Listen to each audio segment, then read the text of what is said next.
ஆக்சுவலா இதை 2 விதமா இன்டர்பிரட் பண்ணலாம்.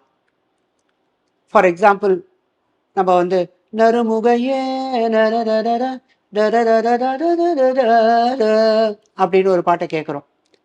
நம்ம கேட்குற போது லிரிக்ஸை மட்டும்தான் நம்ம வந்து கவனிக்கிறோம். டியூன் ஒரு மாதிரி வந்து விடுறது. பட் லிரிக்ஸும் எப்படி வந்து கார் ஓடுறதுக்கு ஒரு அழகான ரோடு வேணுமோ, ம். அந்த மெலடி வந்து உட்கார்றதுக்காக ஒரு ஸ்ருதி வேணும். அதுக்கு மாதான்னு பேரு. ஸ்ருதிர் மாதா. அந்த மெலடி ஓடுற போது ஒரு ரித்தம் வருதே, அதுக்கு லயம்னு பேரு, அதுக்கு பிதான்னு பேரு. ஸோ நான் அந்த பாட்டை ஒரு சாம்பிள் வாசிச்சுட்டு அது என்ன பண்ணியிருக்காங்க அப்படின்றத நான் எக்ஸ்பிளைன் பண்றேன். எப்படி வந்து இது ஸ்வரத்திலேயே எவ்வளவு அழகா இருக்கு இது அப்படின்றத வந்து நம்ம இப்ப பார்க்க போறோம்.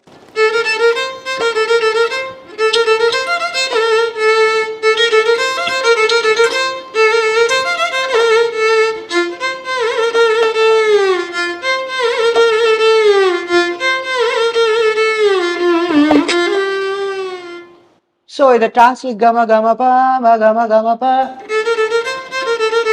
கம கம ப சனி ப ம க சப்பப்ப ப ம ம ம க க. ஸோ இந்த மாதிரி ஸ்வரத்தை வந்து தான் முதல்ல வந்து கம்போசர் வந்து பெர்சீவ் பண்ணுவாங்க. மியூசிக் கம்போசிங்ல first they come up with the notes. Okay. அதுக்கு வந்து மெலடின்னு பேர். அந்த மெலடிக்கு தகுந்தபடி வேர்ட்ஸ் வருது.